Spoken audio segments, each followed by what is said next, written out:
구독자 여러분 안녕하세요. 무지개건강 박쌤입니다. 또 한 주는 어떻게 보내셨나요? 이제 날은 점점 추워지고 겨울로 다가가고 뭐 이미 겨울이긴 하죠. 날은 점점 추워지고 경제 상황은 점점 안 좋아지고 어떻게 해야 될지 모르겠네요. 이럴 때일수록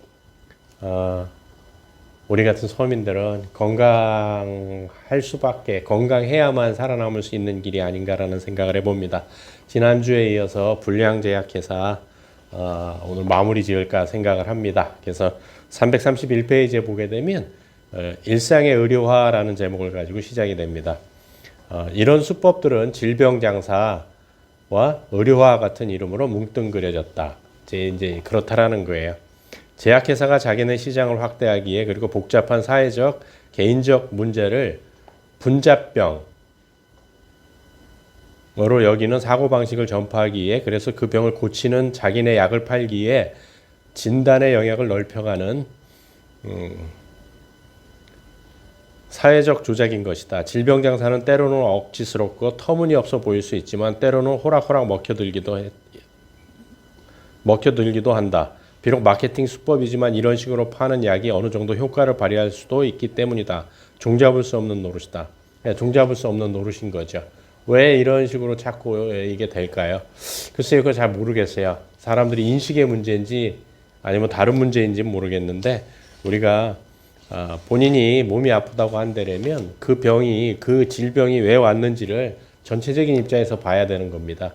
분자 수준에서 본다고 해서 그게 해결되는 문제들이 아니거든요, 사실은. 네.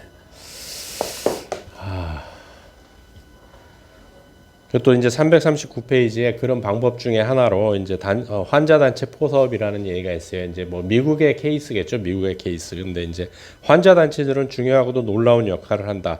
그들은 환자들을 집결시키고 유용한 정보와 지원을 널리 나누고 그들이 호소하는 질병을 가진 사람들을 대표해서 관련 로비에 동참한다. 어떤 점에서 보면 많은 환자 단체들이 제약회사의 후원을 받는 것이 전혀 놀라운 일은 아니다. 몇 가지 사안과 관련된 양측의 요구 사항이 딱 맞아 떨어지기 때문이다.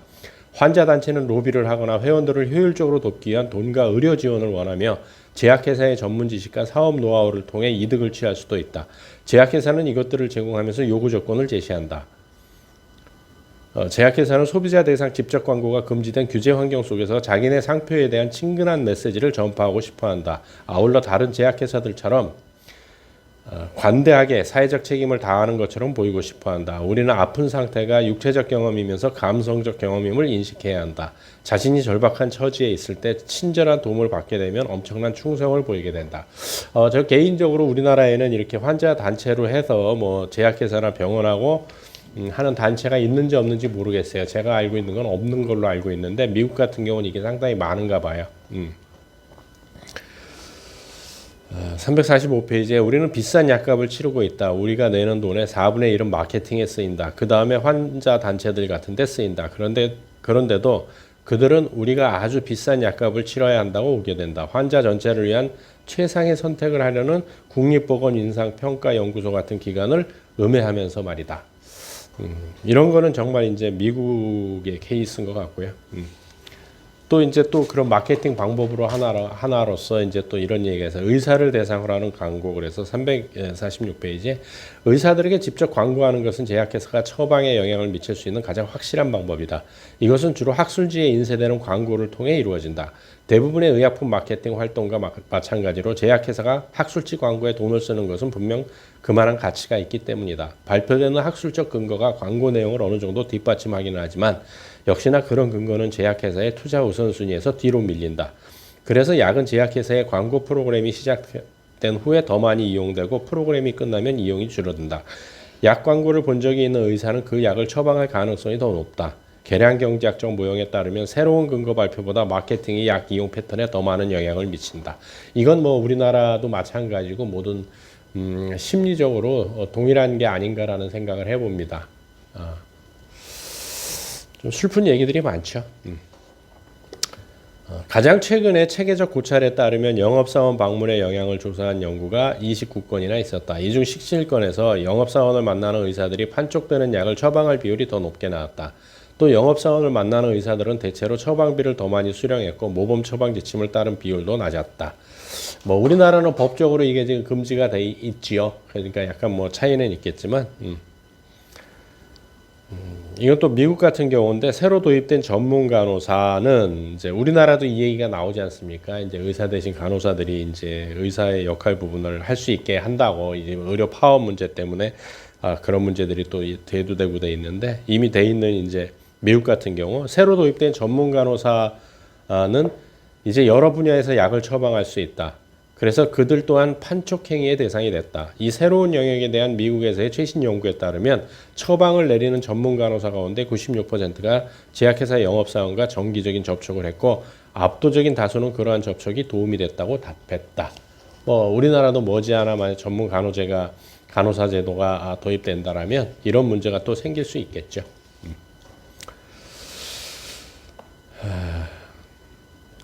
353페이지에 또 이제 또 하나의 방법인데 이제 나는 여러 해 동안 기회가 있을 때마다 학생들과 의사들에게 제약회사의 마케팅에 대처하는 방법을 강의해왔다. 강의를 들은 의사들은 모두가 이런 소름 끼치는 현실에 놀랐다. 다시 말해 신참 의사의 새로운 일자리에 깊은 관심을 보이는 제약회사 영업사원은 사실 그 의사의 생각과 말을 낱낱이 기록하고 있다. 이뿐만이 아니다. 일단 영업사원과 이야기를 나눠보면 그들이 의사들을 유형별로 분류한다는 것을 금방 알 수 있다. 아마 이거는 우리나라도 큰 차이는 없었을 거예요. 지금은 이제 개별적인 만남을 가질 수 없지만요. 366페이지에 아주 은밀한 행위들이 앞에서 얘기한 이런 것들이 아주 은밀한 행위들이 대부분 그렇듯 이에 관한 명확한 근거 자료를 수집하기가 어렵다. 대필의 핵심은 독자와 다른 학자가 알지 못하게 숨기는 것이며 이건 이제 학술지에 나가는 논문들을 얘기를 하는 것 같아요. 제약회사는 너무 수치스러운 노릇이라 그것을 공개적으로 거론할 수가 없다. 하지만 유출된 문서와 익명을 보장한 신중한 조사를 통해 다양한 추정 자료가 수집됐다. 2011년에 이제 그 자료가 수집됐다는 얘기예요. 그래서 이제 밝혀졌다는 얘기고, 뭐 이게 우리나라는 안 그러겠죠. 우리나라 의사 선생님들이야 뭐 워낙 실력들이 좋으신 분들이니까 그러겠지만 미국의 경우에는 이런 것들이 되게 이제 많이 있나 봅니다. 또 학술지 얘기가 계속 나오는데 389페이지에 전체적으로 볼 때 제약회사는 학술지 광고에 연간 5억 달러 가량을 지출한다. 5억 달러랍니다. 광고비예요, 광고비. 이게 이제 근데 광고비 해고 사라지느냐 그건 아니죠. 대부분 이게 다 이제 약값에 포함이 되니까 이제 문제가 되는 거겠죠. 규모가 큰 뉴잉글랜드 의학저널, 미국 의학협회 저널이 각각 1,000억, 2,000억 달러를 가져가고 그 아래 학술지들은 각각 몇백만 달러씩 나눠 가진다. 놀라운 점은 많은 학술지들이 전문가 단체들에 의해 운영되는 데 비해 광고 수입이 회비 수입보다 압도적으로 많다는 것이다. 대형 일반 학술지뿐만 아니라 일부 소형 전문 학술지들도 광고 수입을 기반으로 의사들에게 무료로 배포된다. 아마 이거는 우리나라도 이제 그 법이 제정되기 전에는 이제 많은 영업사원들이 의사 선생님들 골프 접대를 한다든지 병원에 봉고차를 한다든지 이런 건 신문에 났던 얘기니까 얘기할 수 있는 부분들입니다. 제약회사가 학술지들에 제공하는 수입원이 광고밖에 없는 것은 아니다. 다른 몇 가지 수익거리도 있다. 그중 몇몇은 금방 눈에 띄지 않는다. 학술지들은 대개 증보판을 발행한다. 이것은 정규 발행본과는 완전히 다른 특별판이다. 주로 제약회사의 후원으로 발행되고 그 내용은 제약회사가 후원한 학회나 행사에서 이뤄진 발표에 기초하며 정규 발행본에 비해 과학적 평가 기준이 훨씬 낮다. 그리고 재쇄본도 있다. 다시 찍어낸다라는 거예요. 이것은 학술지에 인쇄되어 판매된 각 학술 논문의 특별 중쇄본이다. 제약회사 영업사원들은 자기네 약을 판촉하기 위해 이것을 의사들에게 나눠주는데 그 양이 어마어마해서 제약회사가 학술지에 실린 논문 단 한 건의 재쇄본을 구입하는데 100만 달러를 지출하기도 한다. 이런 관계들로 인해서 그렇다라는 얘기들을 하는 거예요. 이거 다 조사에서 나온 거니까. 그리고 이제 396페이지에 제약회사의 공짜 의사교육이라는 제목이 나오면서 보건부는 독립적인 의학 정보를 의사들에게 제공하는데 매년 수백만 파운드를 지출한다. 제약회사는 편향된 정보를 제공하는데 수백억 파운드를 지출한다. 이로 인해 기막힌 현상이 나타났다. 의사들의 의학 계속 교육 비용을 제약회사들이 거의 독점적으로 내고 있다. 그 제약회사들은 바로 의사들이 환자들의 돈으로 제품을 사주는 대상이며 제약회사들은 의사들을 오도하고 있다. 의사 선생님들 같은 경우 지속적으로 교육을 받아야 되는데 이걸 다 제약회사 돈으로 한다는 거죠. 그러면 제약회사에서 뭐 신약이 나온다든지 뭐 그렇다고 한다면 과연 의사들이 자유로울 수 있을까 한번 생각을 해보셔야 되는 겁니다. 헤럴드 시프먼은 노인들에게 아편 제제를 과량 투여해 살해한 연쇄살인범이다. 그런데 이로 인해 더 이상한 결과가 빚어졌다. 의사가 살인을 하지 못하도록 하기 위해 도입된 새로운 규정 때문에 사실상 의사들은 제약회사가 후원하는 고가의 판촉 활동에 훨씬 더 많이 말려들었다. 그래서 비싼 약의 효과에 대해 잘못 알게 된 환자들에게 위해를 끼치고 있다. 이제 뭐 그랬나 봐요. 이제 그 헤럴드 시프먼이라는 의사가 영국에서 있었던 일인데 그렇게 됐나 봅니다. 예. 면허를 취득하는 의사들에게 제약회사가 실시하는 의학교육의 기본 설계는 간단하다. 제약회사의 약을 이미 선호하는 의사들은 지역 영업사원들이 확인해서 강단을 제공한다. 세부적으로 살펴보면 이 과정은 다양한 양상을 띈다. 제약회사는 자기네한테 우호적인 의사에게 돈을 줘서 다른 지역 의사들에게 강의할 기회를 제공한다. 그 지역 의사들도 우호적이라면 그들에게 돈을 더 줘 널리 다른 의사들에게 강의할 기회를 준다. 만약 상당한 중진이거나 영향력이 있거나 학술적 업적이 뛰어난 의사라면 그에게 돈을 줘 학회에 참석시키거나 전 세계 순회 강연을 보낸다. 벗어나기가 어렵죠, 사실은. 왜냐하면 특히 이런 현상이 더 뭐 활발하게 된 게 세계화가 진행되면서 그랬죠. 다국적 기업이 세상을 지배하듯이 뭐 제약회사들도 다들 다국적 기업 아닙니까? 그러다 보니까 이제 이런 현상들이 더더욱 활기를 치게 되는 거죠. 제약회사의 호의적인 관점을 지닌 사람들에게만 강단과 마이크 그리고 슬라이드를 보여줄 멋진 프로젝터가 제공됐다. 반면 제약회사의 덜 우호적인 사람들은 혼자 알아서 준비해야 했다. 부정적인 결과가 묻힐 때와 마찬가지로 어떤 관점이나 근거를 완전히 가려버리는 편향된 이미지는 이런 식으로 만들어진다. 그런데 여기서는 비윤리적인 것으로 여겨질 만한 짓을 한 의사나 학자가 아무도 없었다. 참 답답하죠. 이런 과정 속에서 약이 유통되고 그렇다고 제가 말씀드리는 게 뭐 약을 없애야 된다 이제 그런 얘기들은 아니긴 한데요. 노르웨이를 제외한 전 세계 의사들은 제약회사가 자기네 약이 최고라고 가르치는 교육을 받고 있다. 교육 내용은 편향도 있고 그렇기 때문에 제약회사들이 거기에 돈을 들이고 있다. 수십 년 동안 사람들은 교육 내용이 편향돼 있음을 입증하고 편향에 맞서는 보고서를 작성하고 허술한 지침으로는 편향을 단속할 수 없음을 증명했지만 아직도 편향은 계속되고 있다. 그럼 이런 문제들이 계속돼 있는데 그럼 우리가 할 수 있는 일은 뭐냐면 의사들에게 제약회사가 후원하는 교육에 응한지 물어봐라. 우리나라 같은 뭐 감히 엄두도 못 내는 얘기겠죠. 뭐 몇 가지를 제시해놨지만 우리나라 현실엔 전혀 안 맞는 얘기들이에요. 409페이지에 돈을 받는다는 것은 무슨 의미일까?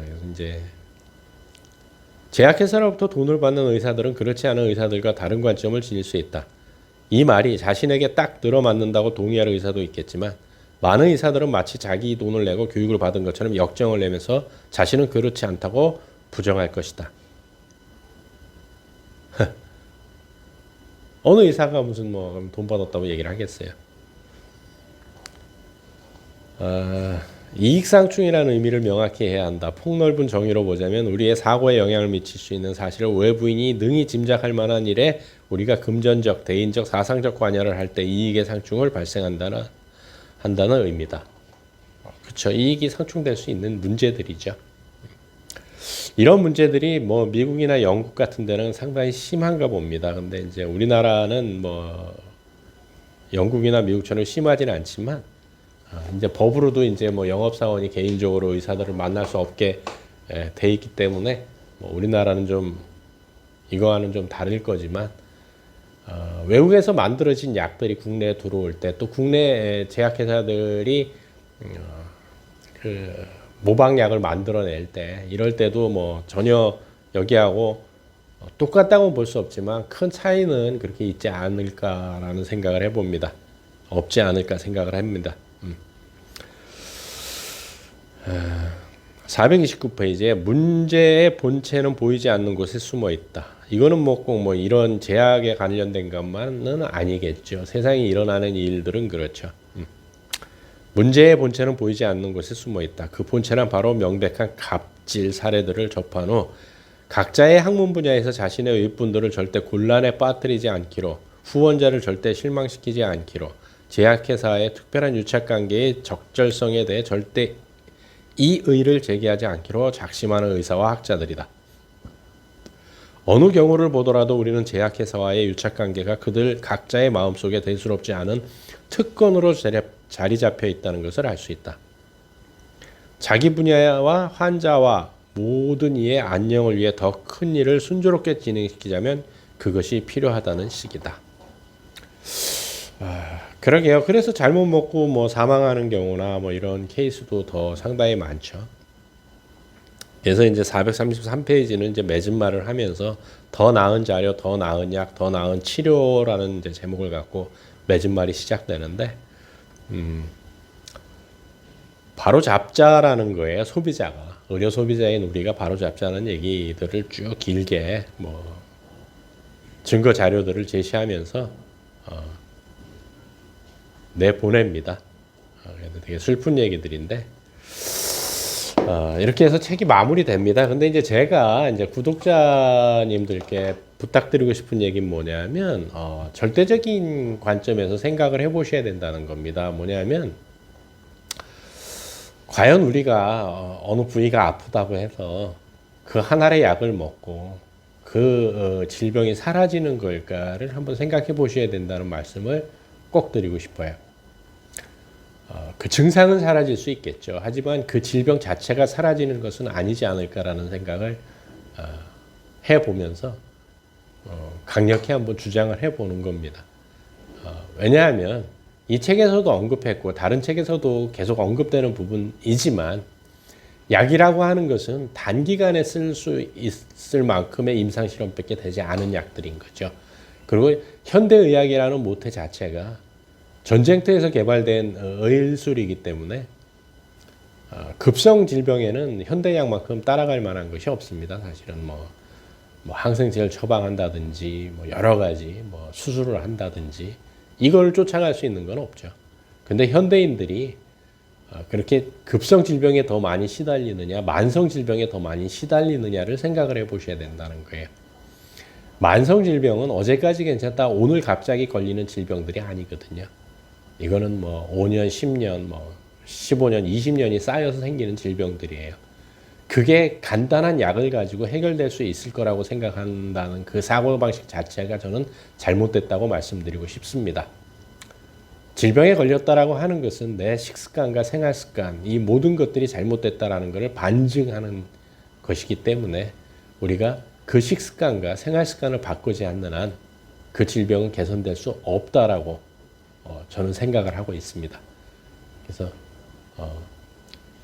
제 구독자님들만큼은 식생활, 내 가족이나 내 몸에 어떤 질병이 생겼다고 한다면 내 생활에 어떤 부분이 잘못됐는지, 내 식생활에 어떤 것이 잘못됐는지를 다시 한번 되짚어 보시면서 삶도 한번 되돌아보시고 그 모든 것들을 되돌아봤을 때 그 해결책이 나오지 않을까라는 생각을 해봅니다. 물론 단기적으로 급할 때는 당연히 약을 써고 현대의학을 의존해야죠.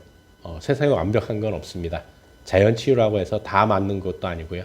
현대의학이라고 해서 다 맞는 것도 아니기 때문에 이걸 적절히 믹싱해서 정말 건강한 삶을 살아나가야 할 의무와 책임이 각자에게 있는 게 아닌가라는 생각을 해봅니다. 다음 주에 또 좋은 책을 가지고 찾아뵙도록 하겠습니다.